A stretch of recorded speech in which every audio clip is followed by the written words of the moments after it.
Esse é o episódio 89 do Talks by Léo, no YouTube e no Spotify, direto do estúdio da Pod Factory em São Paulo. E hoje eu recebo a Karina Troncos, UX Designer, mentora de design na Apple Developer Academy, 5 vezes vencedora do Apple Scholarship e creator num dos principais perfis de UX no Brasil, o Nina Talks.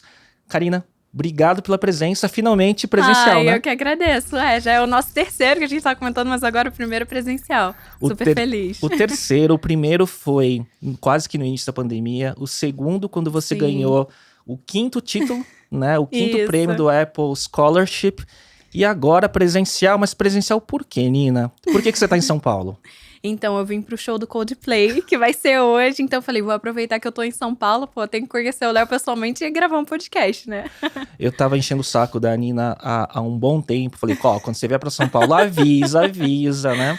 E ela avisou, né? Mas aí, falando nisso, né, Nina? Você que é super ligada, né, em tecnologia, design, UX, né? E você, coincidentemente, indo pro show do Coldplay, que é hoje, logo mais, né? Como que é o seu olhar, né, sobre a experiência, sobre o design? Porque o show do Coldplay é bem isso, né? É uma experiência multissensorial, né? Sim, não, eu acho super incrível que eles focam em todos os componentes possíveis que eles podem trazer para a experiência de um show como um todo. E eu acho que eles transformam uma experiência que era muito mais de espectador, de você assistir um show, a você se tornar parte daquilo, né? Que a gente tava falando, pra quem não sabe, tem realmente aquela pulseirinha com 7 LEDs, com infravermelho, que eles vão controlando, então vai fazendo, assim, as pulsações de acordo com as músicas que estão tocando. E eu acho incrível, porque você se sente parte daquilo. E você leva uma lembrança, né, daquela experiência como um todo. Então é muito mais do que você, estou ouvindo agora presencialmente as músicas da minha banda preferida. Não, eu participei de uma experiência inesquecível. E todo mundo que eu pergunto fala, foi uma das melhores experiências da minha vida. Então é muito legal eles pensarem nisso tudo, né? Do que a gente consegue entregar a mais em relação a apenas, né, digamos, um show, assim. E se você pensar, né, ele é quase que um UGC, né? Um User Generated Content, né, num espaço físico, né? Sim, não, exatamente. Todas as pessoas que estão lá, elas geram esse buzz e todo mundo que assiste fala, nossa, eu quero participar dessa experiência também. Então não é só quem é extremamente apaixonado pela banda que quer ir, é quem quer viver aquele momento junto, né? Então, de você também com as pessoas que você gosta e tal. Então eles pensarem nessa experiência de ponta a ponta. E é muito legal que eles também têm um foco muito grande em sustentabilidade. Eles sempre levantam essa pauta. Acho que até vi que no início do show, eles falam de todas as iniciativas que eles estão fazendo nesse sentido.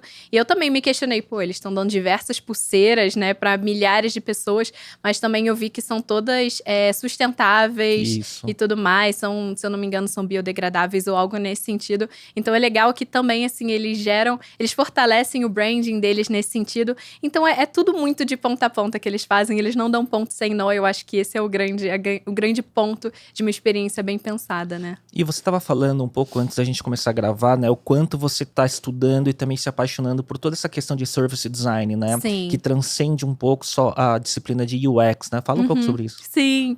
Então, quando eu comecei a estudar muito UX, eu falava e via que, UX não é só o digital.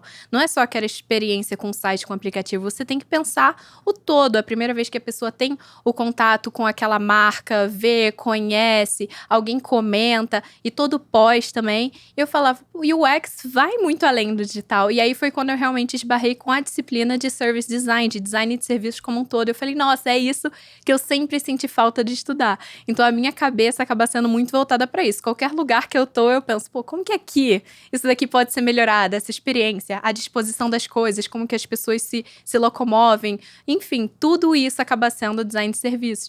E aí a gente vive realmente esse mundo digital, né? O físico e o digital estão extremamente conectados. Então, o seu produto, né, o seu serviço, ele não está numa ilha vivendo isoladamente, ele está vivendo ali em meio a pessoas que têm mentes e vidas complexas, rotinas agitadas. Então, como que ele vai se encaixar naquela vida e as pessoas vão lembrar de utilizar, vão gostar do serviço, vão falar para outras pessoas. Então, pensar nisso tudo que eu falo, nossa, é isso pelo que eu sou apaixonada, né?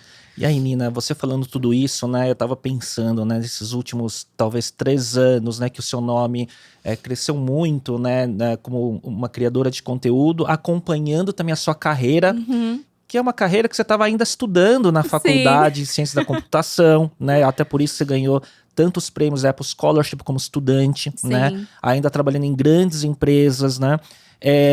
E você se tornou um nome referência quando se fala sobre UX Design, trazendo esse conteúdo de uma forma palatável para um pessoal um pouco, não vou falar mainstream, mas para pessoas que talvez não sabem exatamente o que a disciplina era, né? Mas além disso, você traz sempre um discurso de diversidade e inclusão da mulher no território de tecnologia, né? No segmento, né? Aí tem uma curiosidade, eu não sei se eu já tinha perguntado isso em algum outro podcast, mas qual foi o seu primeiro contato com tecnologia? E você vem de uma família que, né, que trabalhou com tecnologia, como foi o incentivo deles? Então, nem sei dizer qual foi o primeiro, mas eu lembro que eu tenho uma foto que é eu e meu irmão. Eu ainda sou assim, eu devo ter tipo 1 aninho. Meu irmão tem 2 anos a mais, ele deve ser tipo 3. A gente tá sentado na mesma poltrona, na frente de um computadorzão, um caixão, assim, olhando. Eu falo, eu sempre tive esse contato, né? Como eu comentei, meu pai, ele fez computação. Né? Minha mãe, apesar de não ter feito, ela trabalhou sempre na mesma empresa de tecnologia que meu pai. Ela é formada em biologia, mas ela foi trabalhar lá, que era a Digital, que depois foi comprada pela Compaq, que depois foi comprada pela HP. Isso. Então, meu pai trabalhou muito tempo na Digital, depois muito tempo na IBM.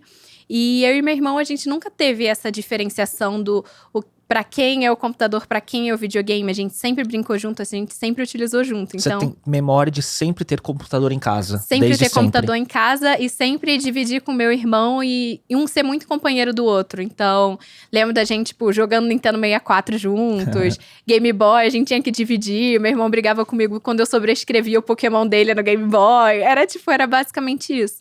Então, quando eu fui escolher minha graduação, eu tive muito apoio dos meus pais de seguir uma carreira nessa área. Meu irmão já estava cursando, meu irmão fez engenharia da computação na FRJ. E aí eu falei, mãe, eu não vou fazer o mesmo curso que o meu irmão, vão falar que eu tô copiando ele. Eu lembro que eu falei isso pra ela. Ela falou, da mesma forma que tem família de médico, cada um segue realmente uma área. Um vai ser dermatologista, o outro vai ser cirurgião. Você e seu irmão, vocês têm perfis diferentes. E com certeza tem muita área dentro de tecnologia que vocês vão se complementar no final das contas. E eu falei, nossa, isso é muito verdade, que conselho bom. E aí eu comecei computação sem ter conhecimento do que era UX e tal. Eu nunca tinha exatamente mexido com linguagens de programação como um todo. Eu tinha tido um contato com HTML e CSS, que eu fui explorando. Eu tinha um Tumblr na época que o Tumblr era o tchan. Sim. Então eu me sentia, tipo, super hacker, que eu mudava lá os estilos. Os templates. E aí eu consegui o meu primeiro estágio como desenvolvedor iOS. E aí foi lá, primeira vez que eu tive contato com design de produtos digitais. Porque eu tinha essa impressão de que quem projetava as telas de sites e aplicativos era só posicionar os componentes. Era um programador, né? Ou era o programador que decidia. Eu não tinha noção de que aquilo era só a pontinha do iceberg, que tinha muito processo, muito estudo por detrás, muita pesquisa. E aí eu parei e pensei, eu falei, gente, é uma disciplina muito mais completa do que eu imaginava. Como que eu posso trabalhar com isso e tal? Aí foi a primeira vez que eu ouvi, e eu tinha pesquisado muito quando eu estava no ensino médio. E nunca tinha esbarrado com esse termo, mas é porque a disciplina, ela estava ganhando maturidade aos poucos. Principalmente aqui no Brasil, aos poucos, surgiram os arquitetos de informação, os webmasters. Então, tipo, a galera que é mais da antiga. Essa especialização foi vindo, né? Exatamente. Aos poucos, ela foi sendo construída. Então, quando eu estava ingressando no mercado, a área estava, tipo, já começando a ser chamada de experiência do usuário. Tinha uma galera que estava começando a trabalhar com isso. Eu falei, nossa, que disciplina legal. E em que momento você descobriu essa veia de criar conteúdo? Então, foi muito assim, na prática. Porque eu sempre fui uma pessoa muito envergonhada. Eu lembro que quando eu tava assim no colégio, eu sempre gostei muito de estudar, correr atrás das coisas. Eu sempre fui como é que fala? Representante de turma. Sempre me elegiam como representante de turma, porque eu era muito organizada, mas eu era muito envergonhada. Quando o professor me chamava lá na frente, eu ficava instantaneamente vermelha. Eu ficava, meu Deus do céu. Tipo, tinha que apresentar projeto. Eu falava, gente, deixa eu segurar o cartaz, eu faço o trabalho inteiro, mas não me coloca pra falar. Eu tinha pavor de falar em público. Mas eu sentia que esse era um medo que eu queria vencer. Eu falava, nossa, eu vou numa reunião, eu não consigo levantar a mão e tal. Até o meu coordenador falou comigo na época, quando eu era estagiária, ele falou, eu sei que você tem coisa pra falar, eu sinto que você tem vontade. A gente não tá aqui pra te julgar, a gente tá aqui pra te ouvir, a gente quer ouvir o que você tem pra falar. Então eu falei, nossa, eu tenho que vencer isso aos poucos. E aí, quando eu comecei a comentar pros meus amigos de que eu sentia falta de pessoas, tanto no início da carreira, como mulheres produzindo conteúdo, porque sim, tinham gestores, coordenadores de área aqui no Brasil, ou pessoas fora do Brasil produzindo conteúdo, mas era um pouco distante da minha realidade. Eles não estavam passando pelas mesmas dores do que eu. Tipo, eu conseguia visionar aonde eu poderia chegar, coisas incríveis que eu poderia fazer no meu trabalho, mas as minhas dores de uma recém-entrada, ou para quem estava entrando ali na área de UX, eram outras dores. Eu falava, como é que eu faço? Como é que eu me porto numa entrevista? Quais são os primeiros entregáveis que eu posso fazer? E aí me falaram, por que você não começa? E aí eu falei, acho que essa é uma oportunidade de vencer esse medo. Se eu tenho medo de gravar vídeo, eu vou começar a gravar vídeo. E nesse ambiente controlado. Então, eu gravava muitas vezes. Eu fiquei meses com essa ideia na cabeça até tomar coragem. Planejando, pensando em conteúdo. Estudando sobre como que eu poderia falar melhor. Como que eu posiciono, como é que eu gravo, como é que eu edito. Então, foi meio que o perfeccionismo. Então, eu falei, vai ser um laboratório pra mim mesma, pra eu me desenvolver e levar pessoas junto comigo. Mas eu não achava que ia escalar tanto. Era realmente assim, eu quero me desenvolver nessa habilidade, como que eu posso fazer isso? E aí, realmente, foi assim que eu fui crescendo. O primeiro projeto de conteúdo foi o perfil Nina Talks no Instagram. Foi o perfil. Eu tive um Instagram antes desse, que era um que eu desenhava, eu fazia quadrinhos de mandala à mão, eu desenhava em parede. Então foi o meu primeiro empreendimento. Durou por um tempo, eu consegui vender alguns quadros, fui em casa de algumas pessoas, era o Carinarte. Olha só, isso aí é uma novidade. Então essa é uma novidade, esse poucos sabem. E você desativou? Desativei total, assim, mas foi uma primeira experiência ali com Instagram, produção de conteúdo, posicionar tripé, foi quando eu comprei tripé. Era arte, era de um lado arte, um empreendedorismo, e outro lado o creator, né? Exatamente. Aí foi meu primeiro contato. Mas você não aparecia? Eu apareci, mas eu aparecia, tipo, mais de costas, desenhando. Eu não falava nos stories. Era mais a entrega da arte. Era mais, tipo, o quadrinho que eu fiz, ou o processo. Então, eu deixava gravando de cima a minha mão. Mas eu não aparecia, tipo, falando, explicando. Era mais o resultado. E aí, quando surgiu o Nina Talks, até eu já tinha um pouquinho mais de mãe em relação à gravação. E eu falei, simbora. Já divulguei direto nas minhas redes pessoais. Falei, gente, me segue lá. Que legal. E como que… Eu sou muito curioso em relação a isso, por ter agência, por também criar conteúdo.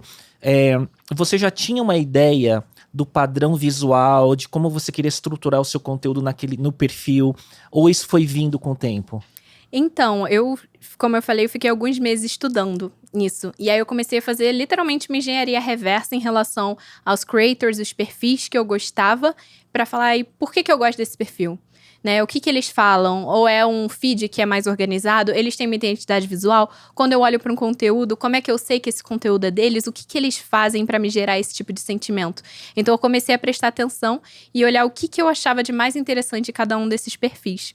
Então eu comecei e eu vi que ter uma identidade visual mais marcante era algo que para mim faria muito sentido trabalhar em cima. Então quando eu comecei, eu já tinha definido as minhas cores, qual ia ser minha fonte, eu comecei a montar o feed antes de tipo, qual vai ser a posição, até que eu falei… Você usou aqueles apps que você simula, feed, que você arrasta e muda a ordem, né? Tipo eu preview, me preocupava né? com tudo isso, assim. Até eu falei, até porque eu tô começando agora, as pessoas vão me seguir, elas vão entrar no meu perfil. Se eu tiver um feed mais organizado, eu falei, eu sigo as pessoas quando elas têm feed organizado. Então, eu vou tentar trabalhar em cima disso. Então, eu me preocupava muito com isso. E fui aos poucos até melhorando ali o meu processo, pra também não demorar tanto, não ser tão custoso. Template, que eu conseguiria agilizar pra eu conseguir focar no conteúdo e isso não me tomar tanto tempo. É porque não tem regra, mas tem creators que simplesmente começam e vão aprendendo na jornada. E claro, o aprendizado sempre é parte de qualquer jornada, né? Mas tinha um intencional muito grande quando você começou, né? Tinha, porque eu tenho essa questão de… Tudo que eu quero fazer muito bem feito. E eu não sou muito do… Vou lá e faz. Foi muito legal um feedback que eu recebi de um coordenador meu. Depois de um tempo trabalhando com ele, ele falou, você tem um perfil muito maker. Você é uma pessoa muito maker. Falei, que legal a pessoa me enxergar dessa forma. Beleza, guardei esse feedback. Alguns meses depois, eu fui ajudar a mediar um workshop de design como um todo e tal. E aí, eu participei de uma mesa com um coordenador de uma outra área, que eu não conhecia, ele não me conhecia, mas a gente trabalhou junto na mediação ali do processo. E no final, ele veio falar comigo, ele falou, nossa, gostei muito de você, foi um prazer, muito legal, seu perfil é muito maker. Olha só. Eu falei, nossa, quem ficou meses comigo, e quem ficou comigo ali 3 horas. Passou a mesma impressão. Passou a mesma impressão. Então, eu sou uma pessoa que eu presto muita atenção em todos esses feedbacks, né? Muito voltada para essa parte de marca pessoal, de quais sinais eu tô emitindo, como que as pessoas estão me enxergando. Eu falei, nossa, eu consegui gerar o mesmo tipo de impressão em pessoas que tiveram contatos completamente diferentes comigo. Então, eu anotei, eu falei, que legal. Eu acho que você tem uma coisa legal pelo menos do seu conteúdo e da sua expressão como comunicação, de traduzir a teoria para prática. Acho que por isso que ele talvez passe Sim. isso, né, quando você tá atuando e trabalhando, né? Nossa, achei isso muito legal. E aí, por exemplo, né, tem um ponto aqui que, pra mim, quando se fala no seu nome, me vem 3 coisas, né? Um pilar é a sua carreira, que foi progredindo, trabalhando em várias empresas super relevantes no mercado e com projetos muito legais. A segunda é como creator, que acho que é um pilar que foi crescendo e ficou tão forte como a sua carreira. E o terceiro, a chancela que você teve como 5 vezes vencedora do Apple Scholarship, né? Dito tudo isso, como que você analisa essa sua trajetória profissional e como que tá o seu momento hoje na Apple Developer Academy? Como que tá o seu papel? Como esses pilares todos estão interagindo atualmente? Então, é muito legal isso de que as pessoas que me seguem, tem pessoas que me acompanham há muito tempo. E elas falam que é muito legal acompanhar a minha trajetória como um todo. Porque como fez 4 anos que eu tô produzindo conteúdo. O pessoal vai vendo como eu vou crescendo, como que eu vou evoluindo. Como uma coisa realmente ajuda a outra. Então, uma não atrapalha a outra, uma ajuda. Então, ter essa marca pessoal, ter essa parte de produção de conteúdo. As últimas empresas que eu entrei por conta do Nina Talks. E eu pulei processos seletivos. Então, as pessoas, elas já me conheciam, elas já conseguiam reconhecer o meu trabalho. Então, era basicamente, Nina, a gente quer muito que você trabalhe aqui. E a gente quer que, obviamente, a gente não quer fagocitar de alguma forma o Nina Talks, né? A gente entende as divisões, mas ter você como Karina Troncs aqui dentro, eu sei que fortalece muito a marca da empresa. Então, é muito legal de eu ter conseguido entrar em empresas que valorizam a produção de conteúdo. Porque tem muitas pessoas que falam comigo que tem medo de começar a produzir conteúdo pela empresa talvez não gostar. Ou achar que, tá usando o tempo do trabalho para se autopromover. Sendo que uma coisa ajuda a outra. Você tá levando conhecimento para as outras pessoas, você tá levando o nome da empresa que você tá trabalhando, e você não é a empresa, né? Sim. Você é você e você tá ajudando a empresa a crescer e a empresa está te ajudando a crescer. Então, foi muito legal que eu fui trabalhando esses 2 lados. E os grandes picos de crescimento meu, que as pessoas foram me conhecendo, que inclusive foi como você me conheceu, foi por conta dos prêmios da Apple. Então, era justamente uma chancela de... Muitas pessoas ainda olham para creators com uma visão de... Isso não é trabalho. Sim. Então, ou amadorismo. Ou amadorismo. Ou creator, essas sobre assuntos mais superficiais, de né? tipo, as pessoas... influenciador, influencer. Blogueiro. De forma pejorativa. Exatamente. Sendo que, gente, são trabalhos, dá muito trabalho. Então, acho que ter esses prêmios da Apple também me ajudou a criar mais autoridade e também permitir que eu alcançasse mais pessoas. Pouquíssimas pessoas conheciam sobre o prêmio da Apple. Já recebi mensagens que falaram que, Nina, eu conheci o prêmio da Apple através de você e eu ganhei. Eu ganhei porque eu fiquei sabendo. Fui selecionado porque eu fiquei conhecendo através de você. Eu falei, gente, não tem felicidade maior no mundo pra mim do que permitir que mais pessoas possam realmente realizar esse tipo de conquista. Então, uma coisa vai levando a outra. Sim. E o meu momento é de como eu consegui conciliar esses 2 mundos, né? Agora eu tô realmente num trabalho em que a minha carga horária é menor. Eu não tô trabalhando mais 40 horas semanais, como até era o final do ano passado. Foram quase 4 anos de uma dupla jornada intensa, trabalhando final do dia, fim de semana, você sabe como é que é. E teve pré-burnout, alguma coisa assim? Ou não chegou nisso? Não sei dizer. Teve momentos, assim, que eu tive que ficar um bom tempo parada, porque eu falava, gente, minha cabeça não está funcionando. Eu falava, eu preciso me exaurir demais. E até essa parte que eu comentava de que eu estava me doando tanto, ao ponto de que eu não estava conseguindo me nutrir de novas informações para eu melhorar o meu repertório, para eu ser criativa. Então eu falava, eu tô só... E precisa de um certo ócio. Sim, precisa. Positivo para isso. E eu preciso me nutrir de conteúdo para eu ter coisas novas, para o meu cérebro fazer as conexões com outras coisas. Então... O Eu tive descanso esses é trabalho. momentos. O descanso é trabalho. Eu tive esses momentos de, gente, eu preciso fazer uma pausa. Eu preciso fazer uma pausa pra não fazer nada e eu preciso de uma pausa pra eu conseguir estudar. Porque é o que eu amo. Eu tô compartilhando as coisas que eu estou aprendendo. Se eu não tô conseguindo aprender nada, aí eu me sinto culpada, me sinto estagnada. Eu falo, nossa, eu tô falando mais do mesmo. Então, teve esses momentos, assim, que a gente fala, para. Eu não tô fazendo algo que tá sendo saudável pra mim. Então, se tá sendo um fardo, se tá me exaurindo demais, eu preciso olhar com outros olhos e ter essa maturidade de falar, eu preciso fazer uma pausa e repensar a forma com que eu tô distribuindo o meu tempo. Que, afinal das contas, o mais importante é a nossa gestão de tempo. Sim. É isso que vai acabar regindo ali a nossa vida no final das contas. Então, agora que eu tô com uma carga horária mais reduzida, eu consigo me dedicar mais aos meus projetos pessoais, mas foi o que eu fui fazendo com uma cadência. Eu fui entendendo ali os momentos e falar, acho que isso daqui faz sentido, pra onde eu tô querendo ir, essa oportunidade vai chegando, faz sentido? Porque quanto mais o nosso nome vai se expandindo, mais chegam oportunidades, demandas. E tem que saber arbitrar e falar não às vezes, e não porque a oportunidade é ruim, mas é não porque não dá pra fazer tudo. Não é prioridade, não dá. Tem uma frase que eu gosto muito, porque eu vivo essa questão. Eu tenho negócios, crio conteúdo e tal, né? Acho que a frase em inglês é you can anything, but you can't everything. Né? Você pode qualquer coisa, mas você não pode tudo. Né? Me lembra até o livro Essencialismo, que tem a ilustração famosa, que é tipo, tem um círculozinho. Se a sua energia, você tá dividindo em várias porções enormes, você não tá crescendo muito pra alguma coisa. Se você foca em uma coisa, a sua energia, você consegue crescer muito mais naquilo. Então eu falei, como que eu consigo atender a vários pedidos? Então eu vou conseguir dar uma palestra pra uma universidade, pra um grupo, vou num evento e tudo mais, mas não ao ponto disso sugar toda a minha energia e eu não conseguir fazer as coisas que eu quero também. Não posso me doar pra todo mundo, eu não consigo dizer sim pra todas as oportunidades. E foi algo que eu tive que trabalhar muito, a arte de dizer não.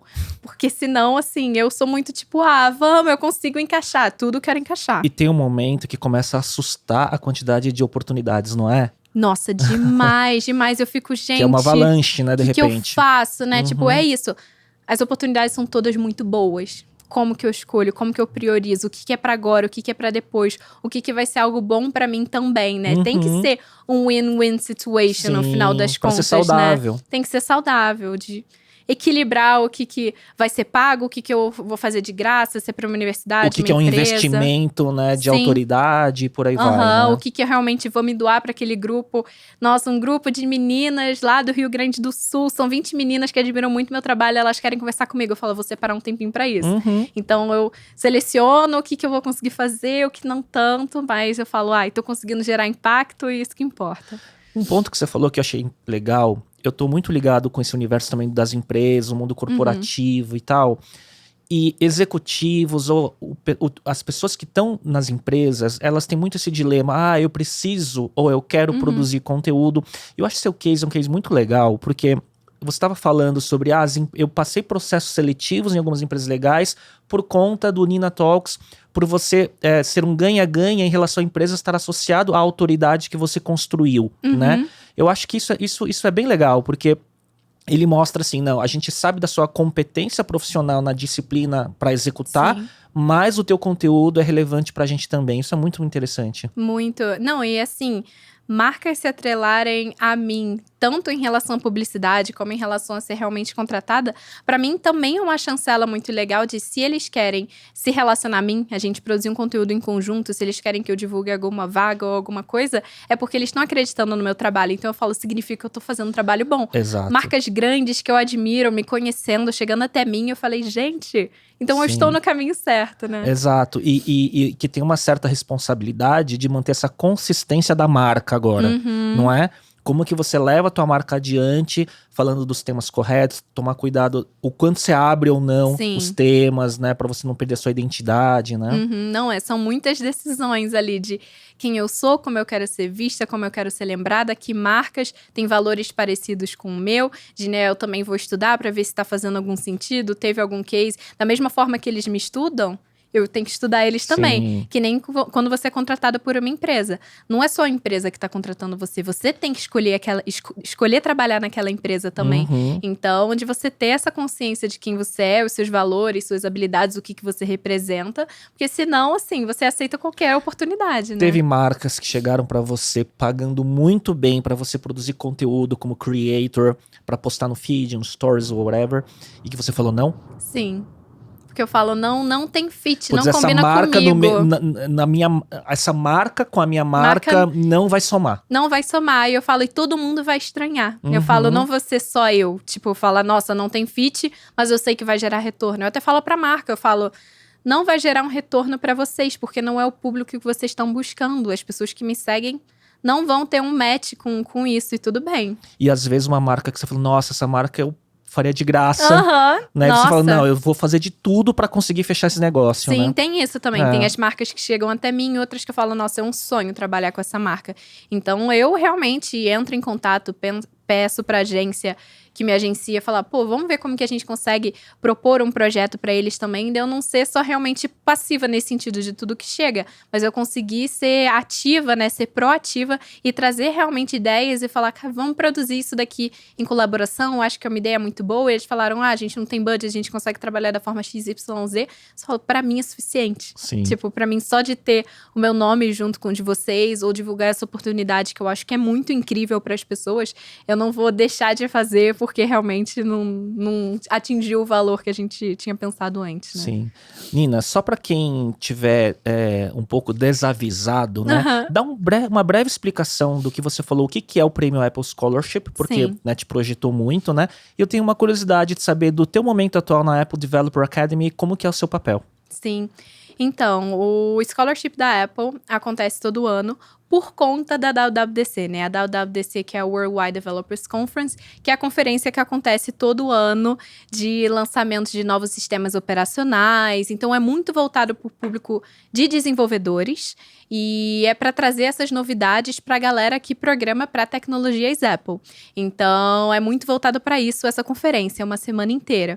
E aí, uma das formas de você participar é você aplicar para você ser sorteado para poder comprar o ingresso, que costumava ser em torno de uns $1.500. Então, as pessoas costumam ir por conta das empresas que bancam, seleciona um desenvolvedor para ir trazer essas tecnologias e o time ser atualizado por conta disso. E a segunda forma de você participar é através dessa bolsa de estudos. Então, a gente tem em torno de 2 semanas para desenvolver um aplicativo por conta própria, de acordo lá com os termos e regras daquele ano. E a gente tem que fazer toda a parte de programação, toda a parte de design. Então, é voltado para alunos desde o ensino fundamental a doutorado. Você só precisa comprovar que você está vinculado a uma instituição de ensino. Você desenvolve e envia o seu projeto. Então, você envia tanto o projeto para eles testarem, como também responde algumas perguntas sobre ele, né? De quais tecnologias você usou, como que você contribui para a comunidade de desenvolvimento. Então, a Apple tem esse senso muito grande de comunidade. Então, eles analisam toda a sua parte de programação, toda a sua parte de pensamento e experiência do usuário, a forma com que você se comunica e vende seu trabalho. Então, eles falam que eles analisam essas competências de criatividade, de conhecimento de tecnologia. Então, eles buscam esse tipo de pessoa. E não é só quem é magnífico tecnicamente. Então, por isso que é muito legal você falar sobre você. Eu conheço de pessoas que, no primeiro ano, aprendendo sobre programação, enviaram projetos que são super simples e que foram aprovados, mas que eles reconheceram que é uma pessoa... Pela história da pessoa. Exatamente, ela tem muito a crescer. Ou pessoas que realmente têm muito tempo, fizeram algo ali que, nossa, solta laser da cambalhota, etc. E você fala, nossa, esse é um projeto muito incrível. Então, não é só... pessoas excepcionais que trabalham há muito tempo com isso. Eles analisam caso a caso. Isso Muito que eu legal. acho muito incrível. E dizem, né, ouvi um rumor de que a Apple mudou a regra do scholarship, né, por conta do seu 5º prêmio. E que você, dizem que... Porque o que acontece? Você tem que estar cursando. Então, quando você estava se formando em ciências da computação, você aplicou nas 5 vezes seguidas, né? Você ganhou 5 anos seguidos. Isso. E agora a Apple não permite mais, depois do quarto título, a pessoa participar mais, né? Isso, se eu não me engano, foi ano passado que aí eu fui ler as regras, mas eu já estava formada. Aí tava assim, você não pode participar se você tiver ganhado mais de 4 vezes. Aí eu olhei, Aí um monte de gente, quando viu isso, me mandou, tipo, Nina, com certeza a culpa foi sua, que eles criaram essa regra. Eu falei, eu não sei. Tem um nome lá, né? Tem um bot lá mapeando seu nome nas inscrições, provavelmente, né? Aí você perguntou do meu papel hoje em dia. Então, eu participei desse programa da Apple Developer Academy em 2016 como aluna. E foi, inclusive, meu primeiro contato com o desenvolvimento iOS. E é um programa que não tem só aqui no Brasil, mas aqui no Brasil a gente tem 10 Apple Academies. Então, tem Manaus, tem Recife, tem Brasília, São Paulo, Rio, Paraná, tem lá em Curitiba, enfim. Então, até pra galera que tá em graduação, é super legal ver se tem uma perto de você, quais são as regras, quando que abre o programa. Ele dura 2 anos e a gente acompanha esses estudantes nos projetos deles, a gente desenvolve eles. Então, eu entrei agora em janeiro, a galera tá no meio do ano, né? Quer dizer, né? No meio dos 2 anos. E aí eles já tinham desenvolvido diversos projetos, a gente ensina programação, ensina design do zero. Tem esse foco muito voltado em empreendedorismo, então tem muito aluno que sai de lá com startup e tudo mais. E eu acho muito legal a forma com que a gente trabalha, que a gente se considera mentor, né? A gente utiliza uma metodologia que nasceu na Apple, que se chama Challenge-Based Learning. Então eles vão aprendendo à base de desafios, a gente vai trazendo esses diversos desafios, estipula o tempo que eles têm para desenvolver os projetos, a gente auxilia na formação de times com as tecnologias, solução, e eles são os Junior Learners, e nós que somos mentores, nós somos os Senior Learners. Então, nós não somos os detentores de conhecimento, nós não somos os professores. A gente só tem uma bagagem maior e a gente tá ali para acompanhar. Mas tá trocando, né? Exatamente. Não sendo unidirecional. A gente, por exemplo, a gente não tem palco, digamos, pra aula, nem nada. Púlpito. É tudo assim, é tudo de uma proximidade, uma troca muito grande. E aí a gente tanto prepara aulas pra eles, como literalmente mentora os projetos. Como eu entrei agora nesse meio do programa, eu tô nessa parte mais 1 para 1 com os alunos de como a gente melhora a experiência dessa solução, como que a gente prioriza melhor essas funcionalidades, como que a gente monta uma apresentação no final das contas. Então, eu faço esse trabalho um pouco cross ali de todas essas disciplinas, do que torna eles profissionais mais completos. E a galera sai de lá muito preparada, isso é muito legal. Mas você deve também ver coisas e soluções que eles criam, falando, olha, não teria pensado dessa forma, né? Exatamente. Nossa, eu aprendo demais. E é justamente por isso que nós somos 2 níveis de learners diferentes. Isso que eu acho incrível. E a gente não aceita apenas alunos de computação e design. A gente tem alunos de todos os cursos. Até especificamente na Apple Academy do Rio, a gente aceita alunos de graduação de qualquer universidade do Rio. Então, a gente não tem só alunos da PUC. A gente tem aluno de cinema na Estácio, a gente tem aluno de design da Unicarioca, a gente tem galera de psicologia, que é lá da PUC do Rio, tem administradores, a gente tem de todos os cursos e todo mundo aprende tudo um pouco. Então, essa questão de que pensamento lógico, pensamento computacional, independente do que eles forem trabalhar depois, vai ser um ganho muito grande de habilidades para eles, sabe? E as empresas buscam os profissionais que estão sendo mentorados pela Apple Academy, né? O pessoal fica meio, meu Deus, quando eu sair daqui, pra onde que eu vou? E muitos deles, tipo, as empresas chegam até eles porque já sabe que são profissionais muito capacitados. Isso é muito legal. Legal. Uma curiosidade minha, né? O que você acha? O que você acha que vem aí no próximo WWDC? Que é em breve, Sim. né? O que você acha que vai ser? Qual que é o próximo grande lançamento da Apple, na sua opinião? Então, eu tô na expectativa. Isso se você não tiver inside information, que você não possa falar. Eu não tenho. Eu queria ser chique e dizer que eu tenho inside information. Você troca o WhatsApp com o Tim Cook, né? Exato, lá eu botei até outro nome para as pessoas não verem, entendeu? Mas meu amigo Tim, eu tô muito na expectativa deles lançarem algum óculos voltado para realidade mista. Alguma coisa nesse sentido. Já tinha esses rumores na última WWDC, mas não teve nada. Até recentemente eu vi que a Apple organizou uma conferência interna voltada para inteligência artificial só com os colaboradores, porque a Apple, ela não dá ponto sem nó. Tudo que ela lança, ela refinou muito bem. Sim. Ela trabalhou muito em cima, fez diversos testes. Então, por isso que as pessoas perguntam, por que a Apple não tá surfando essa onda de ChatGPT? Fala, calma, daqui a pouco ela vai surgir com alguma solução muito mais refinada. Ela não é do perfil dela colocar na rua algo que ainda tá muito em teste. Então ela lança um pouco depois, tipo, todo mundo acha que o iPhone foi o primeiro celular touchscreen. A gente fez até esse teste recentemente, um quiz com a galera. Todo mundo acha que é o iPhone em 2007. Gente, tinha celular touchscreen antes. Sim. Mas é que eles lançaram com tanta excelência, eles revolucionaram tanto o mercado nesse sentido que a galera lembra o timing. Eles lembram da Apple. Então, eu tô muito na expectativa deles lançarem algo voltado pra realidade mista, que envolve tanto realidade aumentada como virtual. Num refinamento, nesse empacotamento de experiência Apple que eles têm. Então, não sei se vai ser agora, mas tô na expectativa. Você acha que... Eu tenho curiosidade de 2 pontos. Eu assino aquela news... Putz, esqueci o nome do The cara. News? Não. Não, é de um especialista da inglês de Apple. Ih, não sei. Enfim, eu vou chegar... E depois até me passa o nome que eu vou querer assinar. Ele tem uma news só focada em business Apple, né? Aham.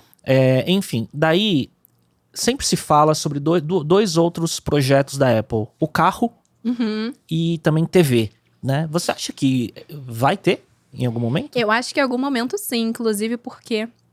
Acho que foi na WWDC do ano passado. Eles começaram a evoluir muito o CarPlay. Tipo, uma experiência, eles estão fazendo testes em alguns carros, né? Que você tem o painel inteiro, vira uma interface. UI, uma interface inteira. Então, eu acho que é a forma deles de começarem a testar. Tipo, vamos testar com parceiro? Em vez da gente começar com o nosso próprio carro, vamos colocar na rua de outra forma. A gente consegue testar mais rápido, aprender, né? Porque, enfim. Aí eu achei muito legal como eles estão criando toda essa interface. Porque, nossa, eu às vezes entro em uns carros e eu fico... Onde que eu abro a mala? Tipo, tem todas coisas assim que a gente já tá acostumado a sofrer de alguma forma. Que eu falo, gente, quando a Apple entrar nesse business, vai ser tudo muito intuitivo, enfim.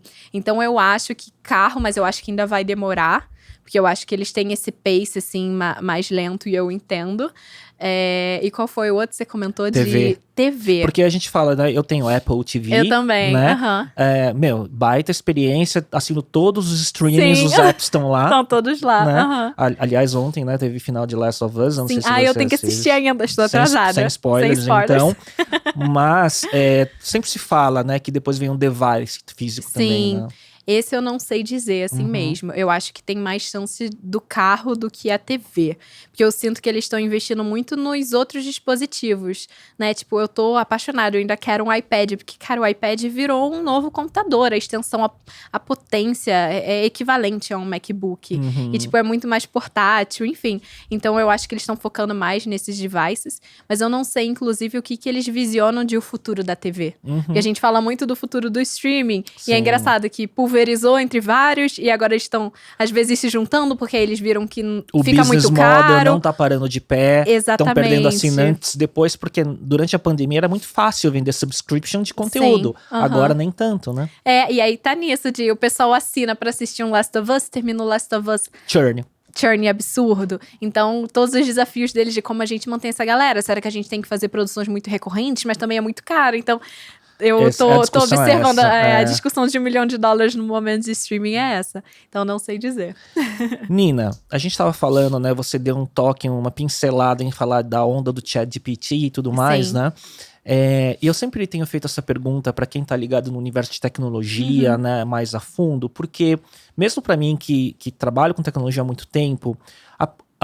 As minhas primeiras experiências com o ChatGPT foram, assim, assustadoramente impressionantes, né? Quando você começa a fazer as queries e ver as respostas, você vai fazendo queries cada vez mais complexas para agora eu vou pegar aqui e vem a resposta, né? Claro que tem algumas imprecisões de dados e tudo mais, mas linguisticamente é uma ferramenta absurdamente muito boa, né? Como foram suas primeiras experiências? Então, eu acredito muito que, inclusive, para as novas gerações, a forma de você pesquisar coisas na internet vai ser nesse formato de chat. Eu acho que a nossa forma antiga e atual de a gente procurar search, olhar 10 páginas do Google, de quando a gente estava no colégio, a gente falava, vou pegar da página 8, que o meu professor não vai saber, que eu copiei um trechinho de lá, que era a forma que a gente fazia. Eu acho que vai ser uma nova forma porque é muito fluida, é muito intuitiva você ir conversando ali com uma inteligência. E pra mim, mesma coisa, eu fiquei super impressionada de uma forma positiva e não é algo que eu tenho medo, que nem muitas pessoas têm, de nossa, isso daqui vai roubar o meu trabalho.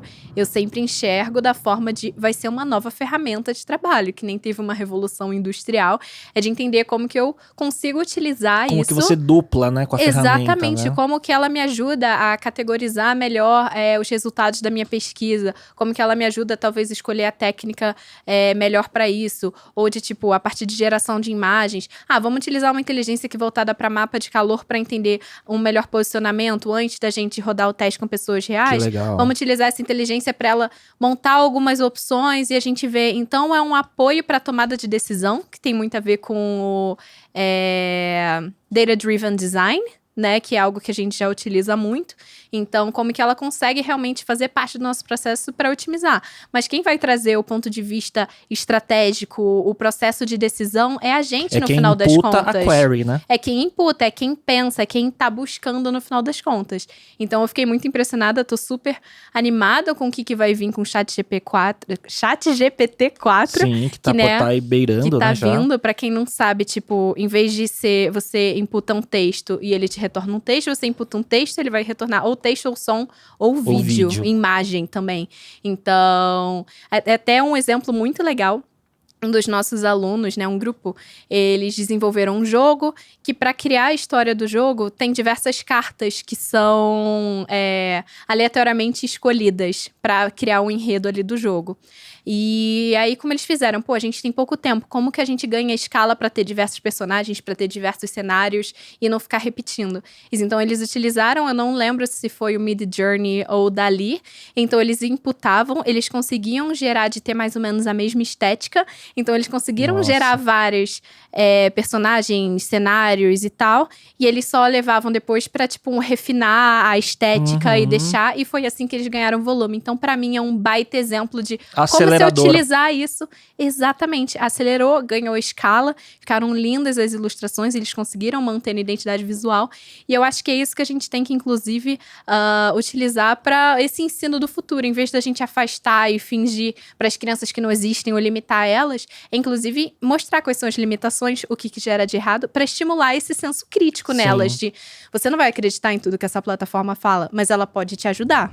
Então, acho que um primeiro momento do uso do ChatGPT foi assim, o quão impressionante é. Aí um segundo momento foi o mercado começar a falar, opa, mas isso aqui tem que começar a regular. Onde que é o limite disso? Sim. Né? Escolas em Nova York, se não me engano, proibindo o uso de ChatGPT nas escolas, né? E acho que a terceira onda é saber como que se convive como que é a governança em cima disso, né? Talvez. Exatamente, né? Como que a gente garante que os dados, de onde que eles vieram, de onde que tá puxando, que cruzamento de informação é esse? Isso tá enviesado, né? Como que as pessoas que estão alimentando essa inteligência estão alimentando ela de forma correta, veracidade de dados como um todo, fake news, enfim. Então, todas essas preocupações. Então, ao mesmo tempo que eu fico, gente, são tecnologias que existem há muito tempo. Quando a gente ouve citações de inteligência artificial, gente, faz muitas décadas.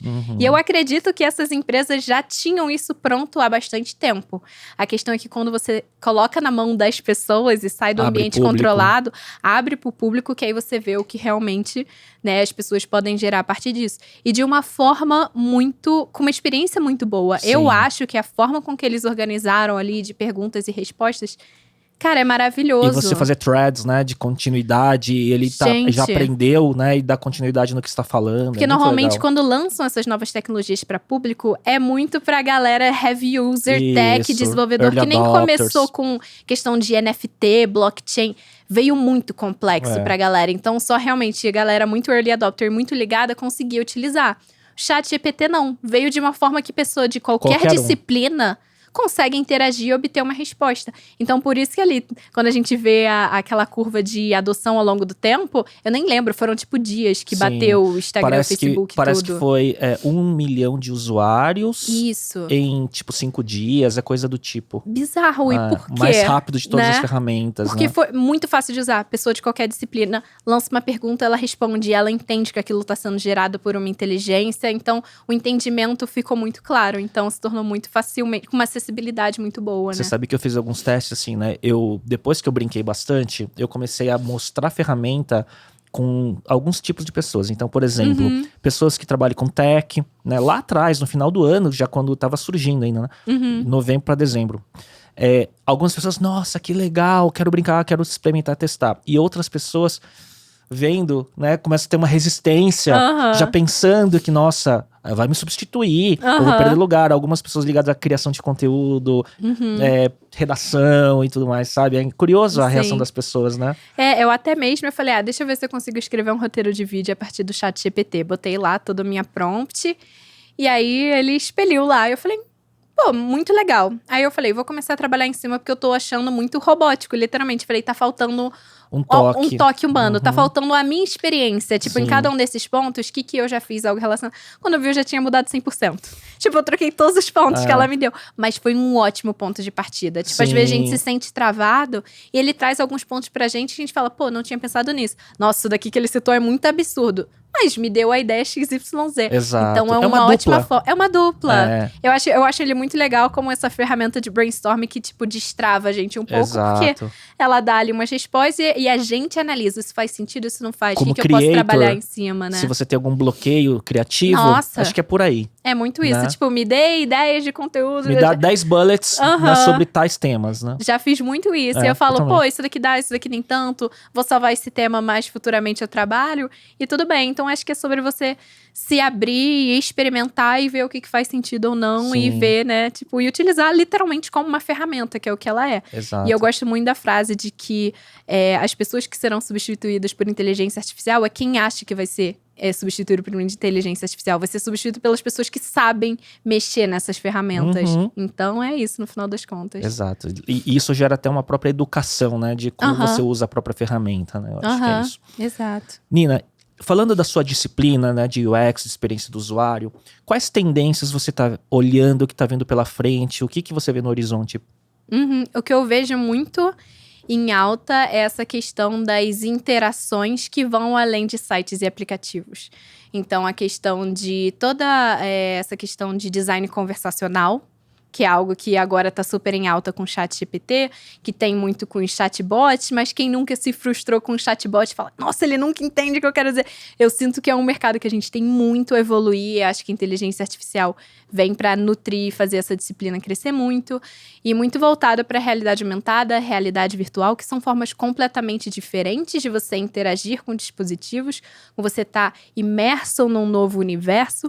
Eu acho que a gente tem muito a crescer, porque, mesma coisa, realidade aumentada e virtual tem há muito tempo. A questão é que ainda não pegou. Uhum. Por quê, né? E aí a gente fazer essa reflexão e pensar como que a gente pode trazer uma experiência muito boa para que aproxime as pessoas, de que seja muito facilmente entendido tudo que você tem à sua disposição, que seja uma imersão muito, muito agradável no final das contas. Então, acho que os nossos desafios atuais é de pegar essas tecnologias e humanizar ela ao máximo, né? De não ser algo que só as pessoas que são muito early adopters tenham contato. Então, por isso que eu acho que o ChatGPT é um ótimo exemplo de uma boa experiência que permite que pessoas completamente diferentes e não muito ligadas à tecnologia consigam interagir com aquilo. Então, a gente está no momento que esses dispositivos ainda são muito caros, não são muito acessíveis. Então, a gente tem esse oceano azul de experimentar e falar qual é a melhor forma de interação, que as pessoas conseguem estar aqui dentro e tudo mais. Então, acho que esse é o grande momento da gente estudar esse tipo de coisa. Você acha que a sua disciplina, né, do UX designer, ela vai se especializar cada vez mais em vertentes? Porque, por exemplo, quando eu penso em metaverso, e metaverso é um conceito amplo, mas uma parte do metaverso são as realidades imersivas em mundos 3D e tudo mais, né? Você acha que vai surgir demandas para especialistas em UX no metaverso, que é uma mistura do UX design, do cara de interface com o cara que entende de arquitetura, até física, porque o que a gente vê no mundo imersivo é uma replicação do mundo físico. Como que você vê isso? Eu acho que sim, eu acho que sempre vai ter esse quê do especialistas generalistas, e eu acho que a gente sempre precisa dos dois, porque um vai complementar o outro, né? Alguém que é mais generalista tem uma visão mais cross, que consegue entender, nossa, eu preciso muito de alguém que entende muito de espaço físico pra gente conseguir evoluir nesse quesito, ou uma pessoa pra XYZ, eu acho que eles se complementam, e eu acho que tem muito a ver com o perfil da pessoa. Eu sou uma pessoa com esse perfil mais generalista, mas eu sempre trabalhei com pessoas mais especialistas incríveis, assim. Então, eu acredito muito no poder da combinação dos dois lados e que a gente tem muito a explorar, porque eu acho que esse primeiro momento que a gente teve de entrar nesse metaverso como um todo foi exatamente isso, de vamos pegar coisas do mundo real e replicar para o mundo virtual. E foi uma forma muito legal da gente experimentar.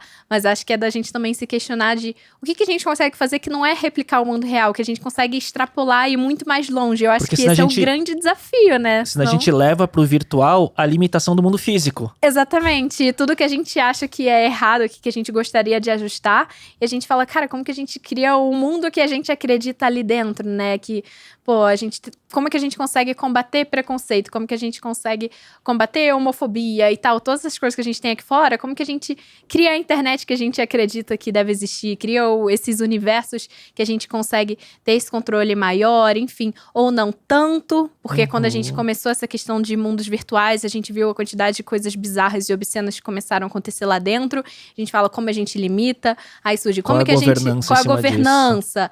Leis, precisamos. Então a gente sempre, tipo, avança e pisa um pouco no freio, avança e pisa um pouco no freio. Até a gente entender o nosso lugar ali dentro, o que a gente tem controle, o que não, enfim. É muito complexo, né? E tudo isso vem pela frente, como governar, quais profissionais, né? Sim. E tudo começa. É engraçado, né? Tem aquela. Eu tava pensando nisso. Quando a primeira interface do iOS surgiu, acho que o nome é o Skillomorphic, não é? Que ele cada ícone de aplicativo replicava o que tinha no mundo físico. Sim. Então, tipo, o gravador de voz era um microfone, meio em 3D, assim, né? E depois foi mudando e ficando chapado e mudando as referências visuais, né? Sim. Então o metaverso parece que é a mesma coisa. A gente tá levando pro mundo virtual que a gente conhece do físico para depois descobrir que a limitação não pode ser levada para lá também, né? Exatamente. A gente precisa replicar exatamente, né? O que a gente faz no além. E é muito legal essa questão de padrões. Estava montando uma aula voltada para esse sentido, de que, né, os primeiros ícones, tudo era isso, né? De um microfone pra gravar, um disquete pra salvar. E eu falo, gente, as novas gerações nunca viram um disquete, mas eles sabem que aquele ícone é pra salvar. E as coisas novas que vão surgindo, a gente vai sempre fazer relações com o mundo físico ou não. Foi exatamente como começou. E essas novas interações que não têm interface, né? Como que a gente se comunica apenas através de voz, ou enfim. Então, eu fico muito animada com esse tipo de coisa, porque ainda é uma névoa, né? Esse oceano azul que a gente tem muita coisa pra explorar. As limitações estão mais no padrão do que a gente tem na nossa mente do que das possibilidades, né, de executar. Engraçado que o exemplo para mim mais clássico é o ícone até hoje do WhatsApp, que é um telefone analógico dentro do balãozinho, né? Um telefone analógico, né? Nem de um celular, né? Sim, verdade. Né? E, Nina, o que tá, assim, falando de referências, o que te impressionou, ou quais experiências em aplicativos, ou até de serviços, ou de produtos físicos te surpreenderam por qualidade de UX e de usabilidade recentemente? Eu acho que algo que facilitou muito a minha vida nos últimos tempos, eu acho que muita gente adotou, foi o Notion. Tipo, o Notion como uma forma... A gente organiza, acho que a minha vida inteira no Notion, assim. De desde produção de conteúdo, a roteiros de viagem que eu quero fazer, a controle financeiro, gente, qualquer coisa. As pautas de reunião. Então, eu achei muito legal como eles conseguiram criar um ambiente em que a gente consegue organizar muitas coisas, a gente monta meio que o nosso segundo cérebro ali dentro, e que a gente tem recursos muito simples, mas que eu entendo que a curva de aprendizado do Notion, ela é um pouco difícil no início. Porque ele é um white canvas ali, né? Exatamente, você tem toda a liberdade, mas aí pra contornar isso, eles têm diversos templates. Eu acho que o suporte ao cliente deles também é assim, é maravilhoso, todos os tutoriais que eles têm. Então, pra mim, o Notion revolucionou muito a minha vida, assim, eu uso demais. Qualquer ideia que eu tenho de conteúdo, eu abro o Notion no celular e anoto uma ideia, por exemplo. Ele é muito leve também. E ele é muito fácil, leve, né? fácil. Então, como produto é muito bom, né? Exatamente. E essa questão de quando você dá muita liberdade pro usuário, ele fica um pouco perdido. Porque ele pode fazer muita coisa. Então, acho que eles trabalham muito bem essa questão de te dar muito espaço, mas ao mesmo tempo de trazer as opções pra você não se prender muito com como construir. Meu Deus, como que eu consigo deixar isso bom e tal. E você sabe que tem alguns creators de conteúdo que criam muito essas metodologias de como você usa ferramentas como o Notion. Não sei se você já viu o Thiago Forte. Sim, né? Que ele tem um livro que acho que é Building a Second Sim, Brain. exatamente. Não é? Esse do segundo cérebro. E tem o Ali Abdaal também, Nossa, né? Que eu fala amo muito os sobre vídeos isso. dele. Então eles têm entrevistas entre os dois nos podcasts deles, né? Em collabs e tal. E é muito isso, né?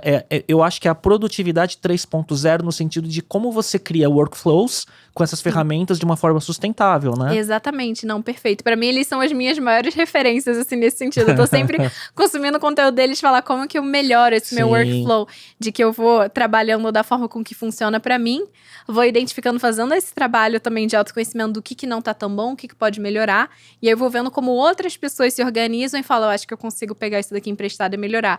Então foi até agora, no início do ano, foi o momento que eu falei, vou reorganizar todo o meu Notion, porque eu vi tudo que tava dando problema, fiz toda a arquitetura da informação do que vai estar dentro de o quê, tornar-se facilmente achável. Eu fiz realmente ali, tipo, uma planta de um prédio, que era o meu Notion. E hoje em dia ele tá, tipo, muito organizadinho. E a gente vai iterando. E tem que tomar cuidado, né? Onde que a gente tá polindo demais o nosso método e perdendo tempo. Onde a gente tá sendo perfeccionista demais com o nosso método de produtividade também. E aí a não gente acaba não botando a mão na massa porque a gente acha que o nosso processo nunca tá bom o suficiente. Você fica no busy work de organizar só. Sim. E não de executar, às vezes, né? Exatamente. Mas legal essas fontes diferentes. E eles são creators, né? Então a gente se referencia muito no tipo de trabalho que eles fazem, né? O Ali Abdaal, o Thiago Forte, né? Sim. Muito bom. Quais são suas principais fontes de conteúdo? A gente falou de dois em produtividade, né? Mas quais são seus top veículos ou creators que você consome sempre? Assim, algo que eu tenho feito muito recentemente foi me inscrever em diversas newsletters de pessoas que eu admiro. E eu acho que a primeira coisa que eu faço quando eu abro o computador no dia é ler os meus e-mails e me nutrir dessas informações. Então, eu acabo fazendo uma curadoria de conteúdo em cima de uma curadoria de conteúdo. Que legal. Então, pra mim, é muito legal. Até, basicamente, um The News da vida, que eu fico sabendo de notícias mais do mundo. Aí, ele já tem o The Business, que eu já fico sabendo de coisas de negócios. Outras que eu assino que já são voltadas pra UX, pra UI. Outras de produto. Então, eu tenho meio que esse meu ritual de ir pesquisando esse tipo de coisa. Já abro um bando de aba. E aí, isso já me dá muita ideia.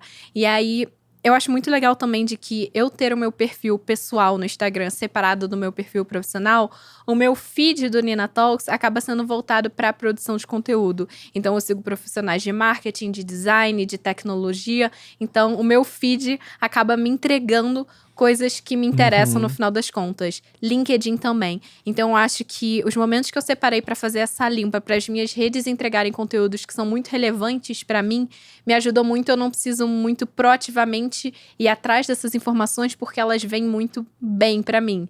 Então, é tipo, os meus feeds, o meu e-mail, só que foram coisas que eu, inclusive, tive que fazer uma limpa. E de tempos em tempos, inclusive, eu faço isso. Eu acho que no meu primeiro momento no Nina Talks eu preciso muito entender sobre social media e marketing digital. Segue todo mundo. Aí, segui todo mundo. Aí, eu falei, essas pessoas aqui já não estão sendo muito relevantes pra mim. Fui fazendo uma limpa. Eu falei, acho que marketing digital tá um pouco saturado, já entendi o core business. Aí, eu falei, quero seguir mais pessoas voltadas para criatividade. Comecei a seguir muita gente que produz um conteúdo muito criativo. E aí fui fazendo essa limpa. Então, conforme eu vou sentindo certas necessidades, o momento vou fazendo da tua jornada, isso. né? Exatamente. E aí eu vou filtrando, ajustando.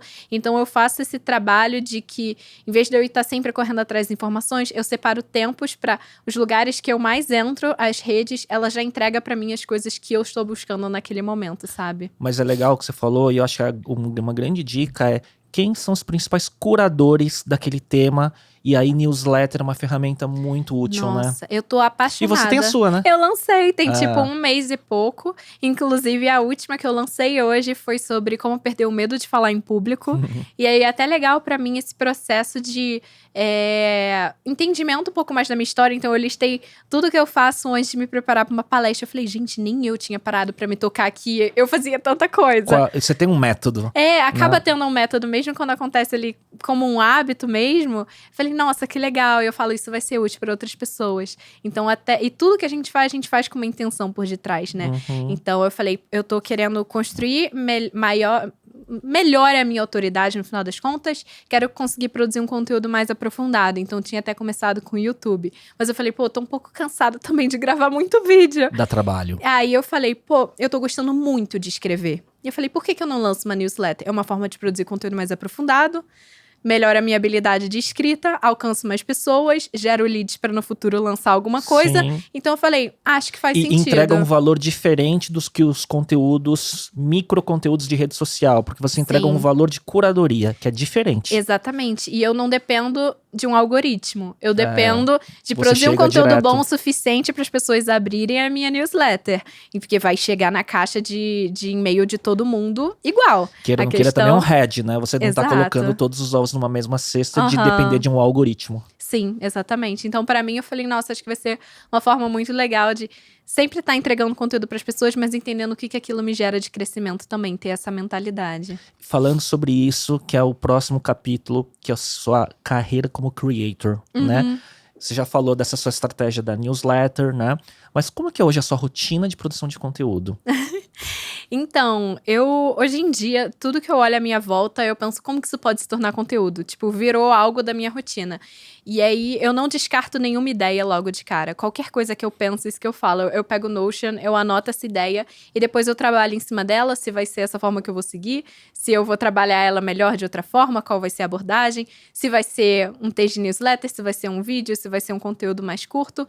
Então, eu sou essa pessoa que tá o tempo inteiro prestando atenção e anotando e salvando todos esses links. Tipo, se eu tenho um link que eu acho interessante de um artigo, eu já salvo porque eu sei que aquilo vai virar um conteúdo. Então, eu crio muito esse conceito de segundo cérebro para eu desafogar a minha mente e eu ter tempo para estar sempre prestando atenção, ser criativa, porque se meu cérebro tá o tempo inteiro, nossa, não posso esquecer, não posso esquecer, não posso esquecer, eu tô ocupando o espaço que eu poderia estar pensando outras coisas novas. Então, eu tenho toda essa organização e eu penso sempre de uma em uma semana. Eu acabo tendo uma visão mais mensal ou trimestral, semestral, mas eu paro muito naquela semana e eu falo qual vão ser os conteúdos que eu vou produzir, no que eles vão se desmembrar e tal, e aí eu vou planejando diariamente cada uma dessas coisas. Então eu sou muito certinha com a agenda, ao mesmo tempo que eu falo, aconteceu um imprevisto, surgiu alguma coisa, eu não me culpo muito por isso, de falar, não consegui postar todos os dias que eu queria postar, tipo, tudo bem, né? Como tipo, tomar cuidado com essa autocobrança. exato, eu falei, eu respeito o meu próprio tempo. Eu falo, nossa, eu tô uma semana sem conseguir postar no Instagram, beleza, mas é porque eu fui vários eventos, eu tive que produzir coisa O tal. conteúdo se materializou de outra forma. Exato, né? não precisa ser exatamente postando vídeo no feed, etc e tal. Então, eu tenho essa organização, tento me planejar ao máximo, reaproveito todas as ideias que eu tenho, mas eu também não me cobro tanto ao ponto disso se tornar, tipo, um fardo. Isso é um aprendizado, né? É um aprendizado. Da experiência, né? Tipo, hoje em dia eu me organizo assim, mas antes eu me sentia muito culpada. Nossa, demais. E o que você põe a mão na massa e o que você tem equipe hoje em dia? Assim, o que é você criando, fazendo design lá, sei lá em que ferramenta, se é Adobe, se é Canva, como que é isso? Eu acabo sendo uma pessoa mais centralizadora. Mas assim, hoje em dia então você tem uma chefe chata, né? Eu tenho uma chefe chata. Tipo, eu não posso nem me demitir, sou eu mesma aquela. Mas produção de conteúdo hoje sou eu 100%. Né, de roteirização, gravação, se edição de um Reel sou eu mesma e etc, newsletter. Tenho vontade mais pra frente de trazer pessoas pra fazer isso comigo, mas é porque pra mim isso também é um trabalho muito prazeroso. Então, eu trazendo mais pessoas, eu conseguiria escalar, mas também da forma com que tá hoje, tá funcionando pra mim e eu tô aprendendo muito, até inclusive pra eu poder passar isso pra outras pessoas no futuro, eu tenho que ter o know-how. E colocar a mão na massa, parece que ele traz o Gary Vee fala muito isso. Quando você produz, que você coloca a mão na massa na ferramenta, você acaba aprendendo até mais sobre o que funciona, os algoritmos, uma coisa que você colocou numa imagem ou num conteúdo específico, que deu certo ou não, não é isso? Super. E assim, toda vez que eu tenho que preparar um conteúdo, eu tenho que estudar muito sobre aquele conteúdo pra eu entender, e aí eu torno ele um conteúdo digerível, de fácil entendimento, e pra gente tornar algo simples, a gente sabe o quanto é complexo tornar simples. Sim. Então eu acabo aprendendo demais. Então, a vez que eu mais aprendi foi quando eu comecei a produzir conteúdo. Eu falei, gente, eu tô absorvendo muita coisa, eu tô aprendendo muito. Ensinar é a melhor forma da gente aprender. Então eu gosto muito disso. Aí o que eu tenho é vídeos mais maiores, mais complexos para YouTube, eu passo para o meu editor de vídeo. E toda a parte de publicidade, de marcas que chega, mandar orçamento, ver parte de contrato, financeiro, jurídico, como um todo, eu tenho uma agência que cuida disso tudo pra mim, que aí eu consigo focar no conteúdo. Sim. Eu consigo focar nessa entrega. Que é uma mistura de hobby e trabalho, né? Produzir conteúdo, não é? Exatamente. Porque quando deixar de ser prazeroso, aí já vira um problema, não é? Exato. Então, eu foco na parte de conteúdo, que é a parte que eu gosto, de habilidades que eu consigo crescer. E pra mim faz super sentido a forma com que tá estruturado, assim, no momento. Você já falou do Notion, que é uma ferramenta de produtividade, mas Sim. qual que é o seu stack de ferramentas, assim, de produção geral, assim? Pra editar vídeo no celular, eu uso CapCut. Pra mim é perfeito. Excelente. A parte de legenda, eu legendo todos os meus stories por conta de acessibilidade. Eu tenho bastante gente que me segue, inclusive, que tem deficiência auditiva. Então eles falam, Nina, a gente te segue. Muitas vezes eu não sou nem da área de UX, mas é porque você legenda todos os seus stories, então eu consigo consumir todo o seu conteúdo. Então isso me deixou muito feliz. Baita Então, feedback, né? tudo que eu faço, eu jogo no CapCut, boto a legenda certinha e a parte assim de vídeo. Nossa, a gente grava alguma coisa, a gente edita super rápido. Nossa, Sim. a interface é ótima. Então eu utilizo muito O AI CapCut. pra fazer a tradução, né? Pra Nossa. português BR, inclusive. Pra português BR. Que, se não me engano, Premiere não tem ainda, né? Português Não BR. sei. Acho que é só português Portugal, se não me engano. Ainda fica com as palavras meio engraçadas, né? Então tem um trabalho depois de refação e ajustes, né? Não, eu acho incrível. Às vezes eu falo uma marca em inglês, ele já traduz certo. Tipo assim, CapCut é maravilhoso. Então acho que é CapCut. Uso Notion. Que mais? Eu uso Lightroom pra edição de foto, também, que eu gosto muito. Canva? Canva eu acabo não usando. Quando eu tenho que fazer arte, etc., eu faço tudo no Figma. Olha só. O Figma eu uso pra tudo. Todas as capas Walk de... the talk. Exatamente. Todas as capas de YouTube eu faço tudo no Figma, no final das contas. Não, mas é muito nerd, meu. É muito nerd fazer o design numa ferramenta, né? Que é basicamente uma ferramenta de UX, de certa forma, né? Sim, mas é porque a interface como um todo, Sim. então eu boto o degradê, boto os íconezinhos, exatamente. Então você leva o Figma pra ser quase um Photoshop Illustrator Canva, Exatamente. né? Todos os meus posts que eu fazia escritos, eu fazia tudo no Figma. Porque eu tinha, tipo, um know-how muito grande. É muito mais leve do que um Photoshop e um Illustrator. Sim. Fazia super rápido, como eu já utilizava todo dia pra interface. Tipo assim, uma extensão do meu braço, fazia rapidinho, montava o layout. Muito legal. Ô, Nina, virando a página, saindo do profissional e indo para um profissional, mas um lado meio de cultura pop, né?